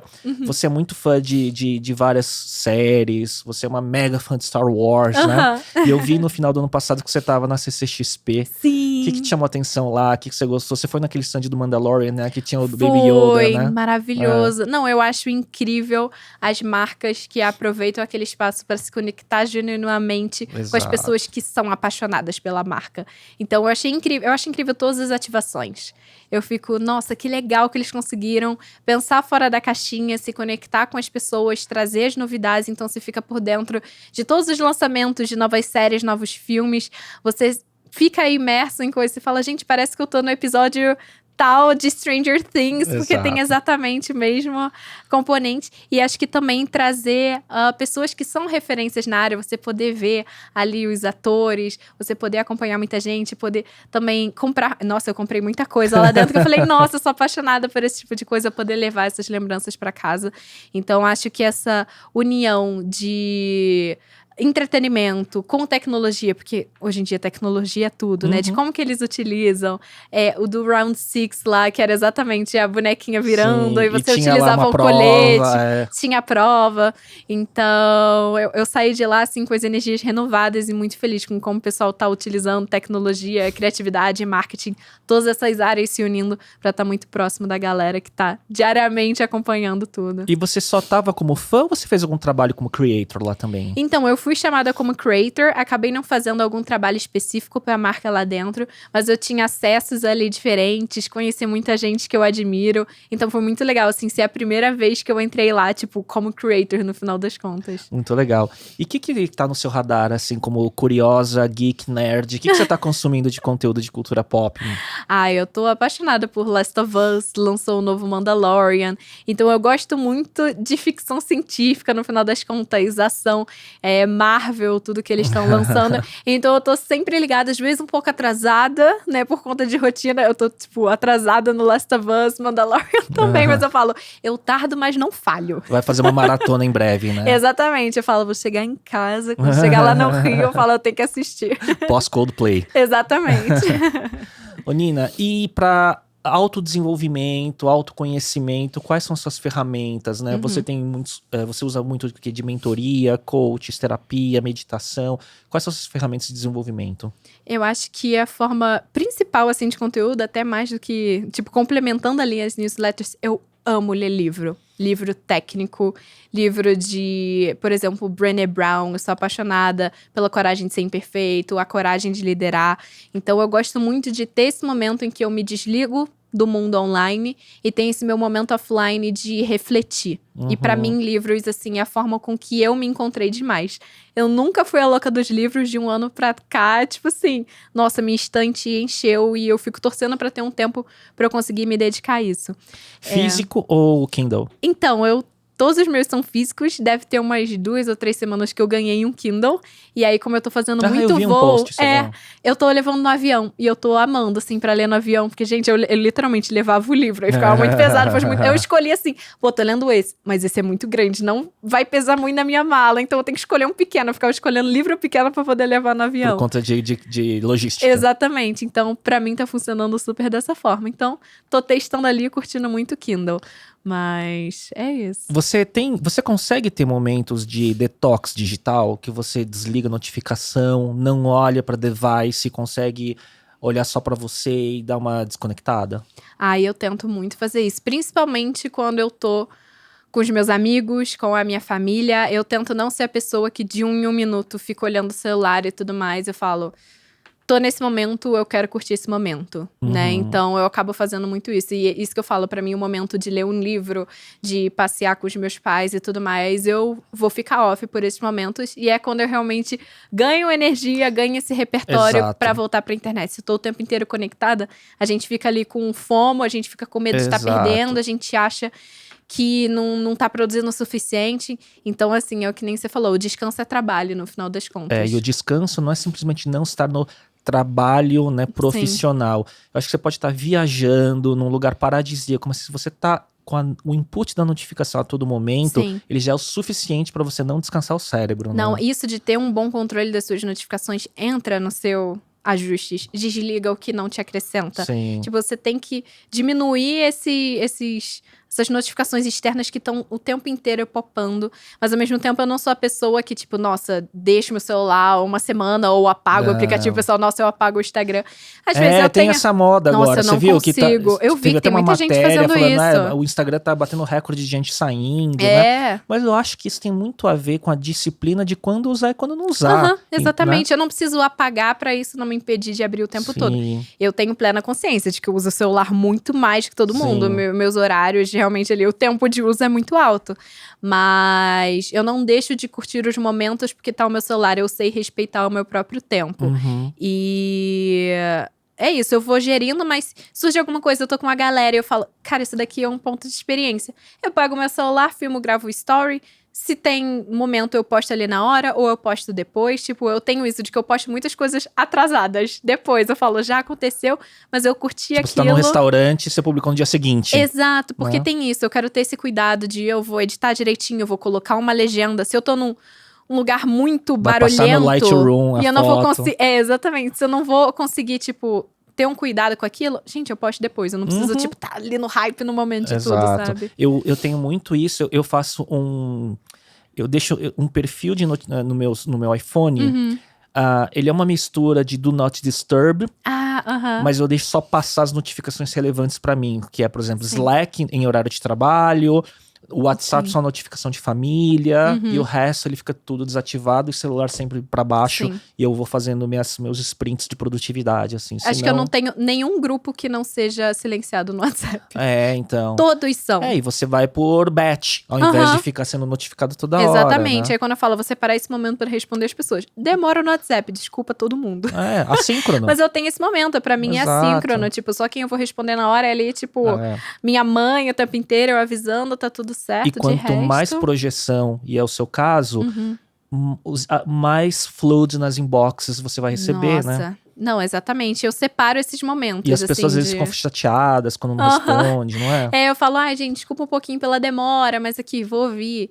Então, tem que ter esses momentinhos de me dedicar, mas não é, tipo, o tempo inteiro, porque senão eu nunca consigo focar em nada, né? A gente tá o Sim. tempo inteiro, né, sendo ativado por diversas coisas, né? Nina, quais hobbies pra recarregar a bateria ultimamente? Então, eu tô fazendo academia, Olha, mas o fit. que eu quero é voltar pro balé. Olha só. Eu tô, assim, com plano de voltar próxima semana mesmo, porque eu fiz 15 anos de balé clássico. Olha só. Eu tô parada há 5, 6 anos, porque quando eu comecei realmente a trabalhar, não conseguia chegar na aula e tal. E agora que eu realmente, tipo, me formei, diminuí minha carga de trabalho, eu tenho 2 dias realmente em casa, então eu consigo chegar no horário das aulas, então eu já combinei com a minha professora, tudo, que é a minha professora desde sempre, desde que eu tenho 5 anos de idade, eu legal. fiz balé com ela. E aí eu tô nessa, que eu sou apaixonada. Então é engraçado, porque antigamente eu era conhecida como, aquela menina, a bailarina. Hoje em dia, é a menina da Apple. A menina da Apple, a menina do UX. A menina do UX. Então é engraçado como a gente muda. A identidade vai mudando. Vai E mudando. deixa seu Notion lá do lado, porque assim, né? Você vai ter muitos momentos de flow ao estar fazendo alguma arte e vai vir ideia, né? Exatamente. Com certeza vai acontecer isso. Nossa, eu sou apaixonada por esporte. Eu sou a pessoa que o pessoal me chama pra qualquer coisa. Meu namorado, ele falou, vem fazer uma aula de jiu-jitsu. Bora, eu fui fazer jiu-jitsu. Então você não é aquela nerd tradicional que fica só nos devices, né? E tudo eu mais. adoro. Eu sou literalmente ligada no 220. Assim, gente, eu faço de tudo. Eu amo fazer de tudo. Meu dia, ele tem que estar cheio, porque eu amo isso e tá tudo certo. Nina, reta final, aquele bate-bola. A gente já fez algumas vezes, das outras vezes, vamos ver o que vem agora, porque a cada momento, eu nem a lembro, eu falo, muda. gente, depois eu vou até ver o que eu falei nos últimos. Isso vai mostrando o momento da jornada, né? Sim. Hoje, qual é o seu hábito que te ajuda no dia a dia? Eu acho que separar esse tempo inicialmente no meu dia pra me colocar e me organizar. Né, eu vou separar esse tempo pra mim mesmo pra refletir quais são as minhas prioridades do dia, o que eu vou fazer sem ter essas distrações, porque senão a gente já entra no primeiro call do dia, a reunião, aquela enchente de informações e a gente nunca se prioriza, a gente tá só apagando incêndio. Então, de eu estabelecer todo dia, eu tenho meu momentinho de paz, acordar cedo ali, estabelecer de manhã. E às vezes, tipo, no final do dia mesmo eu gosto… de organizar inboxes, né? Eu faço isso. No final do dia de, tipo, qual vai ser a primeira coisa que eu vou organizar amanhã? Que horas eu preciso acordar pra atender isso? Então, são os meus 2 momentos Eu não ali. gosto, na primeira hora do dia, e eu acordo cedo também, eu não gosto de pensar qual é a minha primeira tarefa que eu tenho. Eu não quero decidir isso. Então, eu organizo na noite anterior as minhas prioridades do dia seguinte e faço uma faxina nas inboxes e olho minha agenda. Então, eu tenho uma rotina que eu chamo housekeeping, que tá lá na minha lista de to-dos. Né, que é meia horinha pra organizar tudo isso aqui. Porque aí eu começo o dia relativamente tranquilo. Sim. E tento deixar blocado pra primeira hora do dia algumas atividades que eu preciso de flow, concentração. Sim, é a hora que eu melhor das funciono. 10. E das 10 em diante entram reuniões, calls e tudo mais. Nossa, o horário de manhã pra mim realmente também é o meu horário sagrado de quando a minha cabeça funciona melhor, assim. Criativo, né? Criativo pra mim é minha manhã. Um livro que você recomenda? Então, um livro que eu li recentemente é o Dar e Receber, que foi inclusive o Daniel do UX Now que me indicou, que ele falou, eu sei que você é uma pessoa que se doa muito. Aí ele me presenteou com esse livro. E é muito legal, porque a primeira coisa que ele começa falando é que existem 3 tipos de pessoas. As doadoras, as compensadoras e as tomadoras. E ele fala que as pessoas que mais têm sucesso e menos têm sucesso são as doadoras. Mais e menos. Mais e menos. E as tomadoras e compensadoras ficam ali no meio. Então, o que ele trata tudo no livro é como você se torna uma pessoa doadora, ao ponto disso não te sugar tanto, ao ponto de você nunca se priorizar. Então, eu achei muito legal, porque isso tem muito a ver com essa questão de dizer não. Saber se priorizar, saber, tipo, não se doar tanto ao ponto disso te sugar e você não saber onde você colocar a sua energia, disso te drenar. Então, foi um livro muito bom ali pra realmente eu começar o meu ano e eu repensar, tipo, todas essas questões. Muito legal. Eu achei ele muito bom, porque eu me reconheço muito como uma pessoa doadora. E eu sinto que às vezes eu acabo passando um pouco desse limite de me doar demais. Então eu falei, como que eu me torno uma pessoa de sucesso com esse perfil realmente que eu tenho de me doar muito para as pessoas, mas que eu não fique me colocando em segundo plano, que eu esteja lá em primeiro plano e que me doar para as pessoas seja um complemento de quem eu sou. Num momento fundamental, né, onde as demandas e os convites vão aumentando, né, como parte. Acho que já não deve estar passando por isso, mas como não se sentir mal em falar não, né? Mas como também se priorizar, né? Sim, exatamente. Então, pra mim, foi muito bom. Muito bom. Um podcast, filme ou série, ou um de cada, que você gostaria de recomendar? Então, tem aqui é até um documentário da Netflix que eu gosto muito, que é o The Abstract, The Art of Design. Que cada episódio é um designer de uma área completamente diferente. Tipo, designer automobilístico, designer de tênis. E tem um que é de designer do Instagram. Eu esqueci o nome do designer em si. Mas que é legal que dá essa visão de design de produtos digitais. Então, eu acho que é uma forma muito legal de você conhecer mais sobre essa área. Inclusive, a Netflix tem muito documentário legal. Eu amo assistir, que eu falei, ficção científica. Mas aí, fugindo de ficção científica, eu amo esses documentários. Muito bom. Então... Isso é o documentário. Tem alguma outra coisa de filme ou série? Filme ou série? Pessoal, todo mundo tem que assistir Last of Us. Gente, tá muito fantástico. bom. Você era gamer de jogar o jogo ou não? Ou foi só a série? Eu era muito gamer quando eu era mais nova. E aí, quando começou o ensino médio e tal, parei. Aí eu tive um pouco PlayStation 4 e eu comprei no final do ano o PlayStation 5. Aí eu tô jogando Last of Us e tô jogando God of War Ragnarok. Olha muito só. bom. O problema é tempo. Eu tô assim, nossa, faz muito tempo que eu não jogo. Mas nem lembro as teclas. Você já tinha começado a jogar Last of Us antes da série? Não. Eu já conhecia. Aí eu comecei a assistir a série. Eu falei, eu tenho que jogar agora. Tipo, eu preciso muito. E o Pedro Pascal e a Bella Ramsey estavam na CCXP. Eles estavam, só que eu não consegui ver. Eu vi na hora que eles estavam no palco do Omelete, lá, depois sim. que saíram do palco Thunder da Cinemark. Quando eles chegaram lá, eu tava bem do lado. Sério, assim, que legal. Nossa, muito bom. Nossa, mas se fosse agora, depois da série inteira… Não, aí seria muito mais a emoção, catarse né? seria outra. Mas que atuações dos dois, né? Tá incrível. Eu tô achando demais. É impressionante, né? E agora continua com Mandalorian, né? Ele. Nossa, eu amo Mandalorian. Amo. Acho que é o melhor trabalho da Disney. Eu não Pra assisti mim. Andor, porque falaram que é muito bom. Eu assisti acho que só o primeiro episódio. Também por falta de tempo eu não continuei, mas o pessoal falou muito bem. Isso. Mas Mandalorian pra mim é o carro-chefe. O final da segunda temporada é Nossa, não tem absurdo. como. Um app não óbvio que você usa com frequência. Essa pergunta é difícil. Porque eu uso a maioria dos aplicativos que o pessoal mais usa. Saindo de rede social, de WhatsApp, redes sociais, tudo mais, pois né? é. Eu acho que um aplicativo que eu gosto muito quando eu quero abrir Eu amo o Pinterest. Tipo assim, demais, assim, pra pegar referência sobre qualquer coisa. Às vezes eu gosto, tipo, antes de dormir, literalmente abrir o Pinterest pra me inspiração. Pra inspirar, não sei nem exatamente pra quê, mas eu amo ficar salvando. Me traz uma paz. Tipo assim, eu amo o Pinterest. Tipo, se vê lá, eu sou usuária desde 2000 e bolinha, assim. Eu amo. Legal, você estava falando lá atrás de Notion, né? Eu vi, antes de ontem, uma entrevista com os founders do Notion. Assim, bem interessante. Como que começou o projeto, como que a coisa foi se desenvolvendo. É bem legal, assim. Maneiro. E Pinterest é legal essa forma que você falou que você usa, porque tem aquela história, né? Tem aquelas coisas de produtividade. Se inspire, jogue pro universo, se inspire antes de dormir, que depois seu cérebro no inconsciente vai trabalhar em cima disso. Talvez o que você olha no Pinterest fique trabalhando no inconsciente noturno, né? Eu gosto de ter esse momento, tipo, antes de dormir, pra mim é tipo, ouvir músicas calmas, ler livro, abrir o Pinterest. Eu preciso desse momento que me traz paz. Sim. Então essa é uma das coisas que eu gosto muito, assim. Então você tem, né, e muita gente de alta produção falam isso. É o morning routine e a higiene do sono noturna, antes de dormir. Super. Né, pra mim é muito importante isso. Sim. Uma frase que te representa, que tá no topo da sua cabeça agora.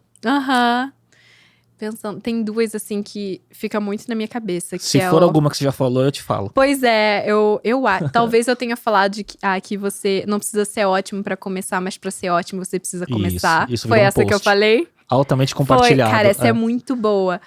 E a outra é que… Como é que é? Deixa eu lembrar a frase certinha. Não tem problema. É a questão de que se eu tô abrindo esse espaço pra mulheres e eu segurar essa porta, tipo, a gente vai ter uma rede de mulheres entrando. Se uma estiver segurando pra outra, a gente vai ter cada vez mais mulheres entrando em tecnologia no final das contas. Tem muito a ver com essa questão da comunidade. Foi o que me fez perseverar no universo de tecnologia, porque no início, assim, a gente tem muita insegurança, a gente tem muita dúvida, a gente tem muita dificuldade, porque tem essa demanda muito grande, porque é um mercado que tem muita oportunidade, mas e também porque não é um mercado difícil. Quer dizer, porque é um mercado difícil. Não é fácil você entrar em tecnologia, você tem que estudar muito, é uma outra forma de você pensar, né? Toda essa questão de pensamento computacional, lógico. E se a gente tem pessoas ali se puxando, uma ajudando a outra, trocando experiências, isso faz toda a diferença. Então, eu desde muito cedo me conectei com a comunidade de mulheres na área de tecnologia. Isso fez toda a diferença pra mim na minha carreira. E hoje eu tento ao máximo contribuir com a comunidade. Um dos pontos foi porque me ajudou a crescer e me manter e perseverar na área de tecnologia, sabe? Então são duas frentes, né? Sim. Abrir porta, mas não Sim. esquecer de estar de mão segurar a dada porta para as pra outras outras virem, entrarem. né? Muito Exatamente. legal, muito legal. E você sabe que eu vi o seu TED Talks do Rio, Uhum, que você sim. fala isso. Inclusive, Sim. você fala um negócio muito legal lá, que é o mercado de tecnologia nem sempre foi só dominado por homens. Exatamente. Originalmente, lá atrás, tinha mais mulheres, inclusive, não era? Exatamente. Quando a gente pensa na questão dos computadores humanos, eram todos mulheres. Só que elas não ganharam tanta relevância, tanto nome, quanto os homens na área. Elas ficavam mais escondidas. Mas quando a gente fala da primeira pessoa a escrever um algoritmo a ser processado por uma máquina, que foi a Ada Lovelace, foi uma mulher. Hoje em dia a gente escuta muito mais sobre isso. Mas foram nomes que foram apagados, assim, com o tempo. Então, a gente tem essa imagem do nerd lá, etc., que a gente acha que sempre foi uma profissão estritamente masculina, mas nasceu muito lá na matemática, e as mulheres, elas literalmente eram muito matemáticas, os computadores humanos, que tem até aquele filme. Você lembra o nome das 3 computadores humanas lá da NASA? Eu sei Estrelas qual que é. Além do Tempo. Aham. Esse filme é incrível, então retrata muito isso. Esse recorte que muitas pessoas acham que não é pra elas, historicamente não é. E é muito sobre a gente voltar a ocupar um espaço que a gente já tinha uma presença muito grande e que a gente acabou perdendo isso ao longo do tempo. E não tem essa diferenciação de, é pra tecnologia, é pra homem, é pra mulher. Gente, é pra todo mundo. A Sim. gente precisa de pessoas com vivências, com habilidades diferentes, construindo esse mundo que a gente quer. Se a gente não tem mulheres sentadas à mesa tomando essas decisões, metade da população não vai ter, né, os seus desejos, as suas realidades sendo levadas em conta quando a gente constrói esses produtos, né? No final cai na diversidade e inclusão, mas uma coisa, por exemplo, o próprio Walter Isaacson, que escreveu a biografia do Steve Jobs, ele trouxe o nome da Ada Lovelace nos inovadores, que acho que é um livro de biografias dele, que ele traz Legal. grandes pessoas que não são tão lembradas, mas que fizeram parte da história, né? E ele traz o nome dela de uma forma muito, muito interessante. E aí a gente vê que lá pelos anos 80 em diante, isso mudou muito, porque criaram-se os heróis em torno do nome do Bill Gates, do Steve Jobs, Mark Zuckerberg, Zuckerberg. Elon Musk, né? Então sempre são homens, né? E às vezes colocam mulheres e colocam um holofote, por exemplo, numa Elizabeth Holmes, por conta da controvérsia, e não Sim. as grandes mulheres, várias delas que ocupam até cargo de C-level, Sim. CEO de grandes organizações, né? Exatamente. Não, e quando a gente pensa nessas coisas assim, nossa, Wi-Fi, quando a gente pensa em GPS, quando a gente pensa uma das primeiras linguagens de programação, COBOL, tudo tiveram mulheres ali por detrás. Então, Sim. isso inclusive dá uma inspiração a mais para nós mulheres de caramba, a gente tá na história, tem muita coisa legal. Então, já que elas abriram esse espaço, eu vou continuar abrindo Sim. ele para que outras mulheres entram e se sintam pertencentes. E né? acho que isso tem que resgatar essas histórias todas do Tem passado. que. Nossa, né? isso Muita dá gente uma não sabe. força. As pessoas, tipo, beleza. Eu falo, gente, pra mim, pelo menos pra mim, fez muita diferença. Muito bom. Nina, queria agradecer. Baita papo de novo. Nada, eu que agradeço. Ainda dá tempo de ir pro show. É, Ouvir uns tá. trovões. Você escutou uns trovões? Eu fiquei em dúvida se era um eram uns trovão. Fiquei até trovões. nervosa. Mesmo esse fone não segurou. Mas queria agradecer e queria que você deixasse onde estão seus principais projetos de conteúdo, quem quiser assinar newsletter, Sim. como que te acham? Então, me segue principalmente lá no Instagram, que é Nina Talks. Então, NNATALKS, de Talks de falar inglês. E lá tem o link na minha bio com tudo. Então, tem a minha newsletter para você se inscrever, tem o meu LinkedIn para me seguir, tem o meu TED Talks para assistir também. Ou me procurar exatamente no LinkedIn, Karina com K, Troncos, igual de árvore, só que com K também. Então, e Nina Talks você encontra tudo. Você bota Nina Talks no YouTube, você me acha, no Medium. Então, tá tudo certo. O handle da marca tá Exatamente, garantido em todos os canais. Tá garantido, graças a Deus. Sai uma rede nova, Nina Talks você já reserva. Já Kuai. Você tá usando TikTok bastante, não? TikTok eu uso, só que eu sinto que a minha produção de conteúdo não pegou muito lá, mas eu uso muito pra referência. Então, as trends nascem lá, os áudios mais virais nascem lá. Você publica os Reels lá também? Eu republico todos os Reels lá, mas eu sinto que não deu tanto match assim. Então, por isso que, tipo, eu pego o conteúdo que eu produzo pro Instagram e replico. Tem um alcance interessante, mas não é nada absurdo. Mas o principal pra mim é, tipo, busca de referências, trends e tudo mais. Eu levo pro Instagram e no Instagram tem um alcance muito bom. E você fica hipnotizada lá naquele feed do TikTok? Eu fico muito. Nossa, esse é o problema. O algoritmo é um absurdo, aquele algoritmo. O algoritmo é incrível, assim, eu amo. Porque ele mistura as coisas com que eu quero fazer estudar com coisas que com entretenimento que eu fico me divertindo. É muito absurdo aquele algoritmo, é impressionante. Muito. Nossa, ele te prende, eu tenho que me limitar ali, que senão só vai. Eu tenho notado 3% mais ou menos a taxa de viralização. A cada 100 conteúdos, 3 ele estoura a bolha e pega um alcance muito maior. Eu tenho visto isso nos meus Reels. É nos meus TikToks. Nossa, interessante. Até pra você ver com estatística, que de repente se você... Talvez seja volume de produção o problema do TikTok e não se o seu conteúdo pegou ou não. Sim, faz sentido. Porque quanto mais você publica, os que estourarem, ele ganha relevância, seu perfil vai ganhando mais notoriedade por aí e vai sendo mais visto, sabe? Porque eu sinto que eu sou muito mais stories do que post no feed Reels recentemente. Por conta da rotina que eu tô me adaptando. Aí eu não tenho tanto volume de vídeo pra postar no TikTok. Exato, e eu vejo que é muito mais a curadoria e qualidade do que quantidade, né? Que é o teu foco atual, né? Exatamente. Nina, fantástico. Obrigado de novo. Eu que agradeço. Bom show. Ótimo. Obrigada. Todo mundo vai ver nos stories. Com certeza.